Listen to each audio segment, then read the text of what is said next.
Assalamualaikum warahmatullahi wabarakatuh. Sahabat sekalian, tentu tahu Presiden Soeharto. Soeharto adalah presiden yang berkuasa selama 32 tahun di Indonesia. Di tahun 1998, kekuasaan Orde Baru di bawah pimpinan Soeharto akhirnya jatuh juga. Nah, ingin tahu penyebab jatuhnya Orde Baru dan munculnya reformasi di Indonesia? Yuk kita simak video berikut ini.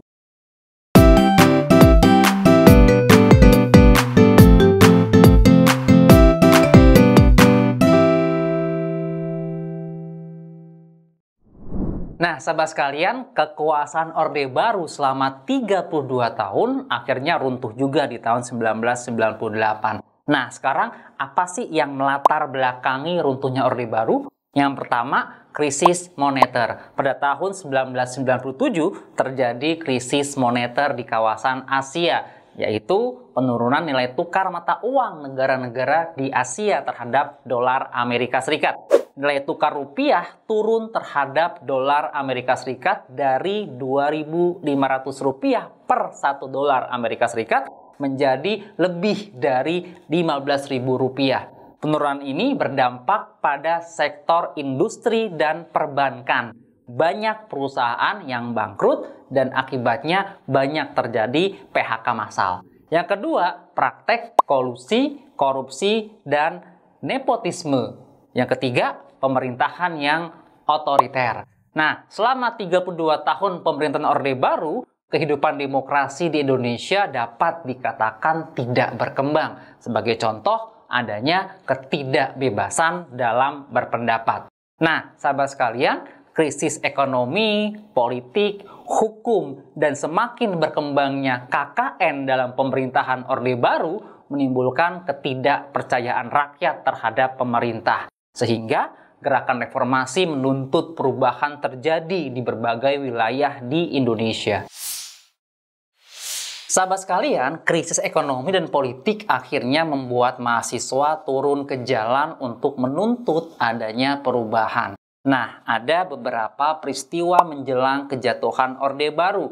Di antaranya adalah yang pertama, tragedi Trisakti. Demonstrasi mahasiswa makin meluas dan terjadi bentrokan dengan aparat keamanan. Salah satunya terjadi di Universitas Trisakti pada tanggal 12 Mei 1998 yang menewaskan 4 orang mahasiswa, yaitu Elang Mulia Lesmana, Heri Hertanto, Hafidin Royan, dan Hendriawan Si. Nah, sahabat sekalian, keempat mahasiswa yang tewas dalam tragedi Trisakti ini pada akhirnya diberikan gelar pahlawan reformasi. Yang kedua, kerusuhan Mei. Selanjutnya di Jakarta pada tanggal 13 Mei tahun 1998 terjadi kerusuhan yang anarkis karena disertai tindakan penjarahan dan perusakan. Kerusuhan ini meluas ke berbagai kota besar yang lainnya yang ada di Indonesia. Yang ketiga, pendudukan gedung MPR DPR oleh mahasiswa. Nah, sahabat sekalian, sekitar tanggal 19 Mei 1998, gabungan mahasiswa dari berbagai kampus di Jakarta dan yang datang dari berbagai daerah berhasil menduduki gedung MPR DPR. Yang keempat, pembentukan Kabinet Reformasi. Upaya Presiden Soeharto untuk meredakan situasi adalah dengan membentuk Kabinet Reformasi tanggal 20 Mei 1998. Tapi ternyata pembentukan kabinet ini mendapat penolakan dari 14 menteri dan pembentukan kabinet ini pun gagal. Yang kelima, pengunduran diri Presiden Soeharto. Nah, sahabat sekalian, akhirnya pada tanggal 21 Mei 1998, Presiden Soeharto menyatakan pengunduran diri dari jabatan presiden. Peristiwa ini menandai berakhirnya pemerintahan Orde Baru dan dimulainya era reformasi. Kedudukan Soeharto sebagai presiden diserahkan kepada wakil presiden B.J. Habibie. Nah, sahabat sekalian, reformasi adalah gerakan yang menuntut perubahan mendasar untuk memperbaiki keadaan.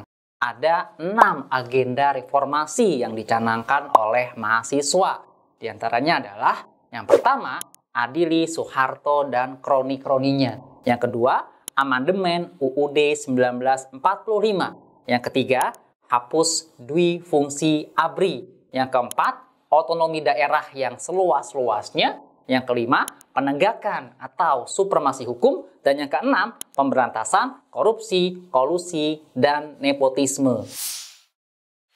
Nah, sahabat sekalian, pemerintahan Orde Baru selama 32 tahun akhirnya runtuh setelah adanya krisis moneter yang melanda Indonesia, ditambah lagi dengan kehidupan politik yang tidak demokratis serta ketidakpercayaan rakyat terhadap pemerintah. Nah, demikian materi yang dapat kakak sampaikan.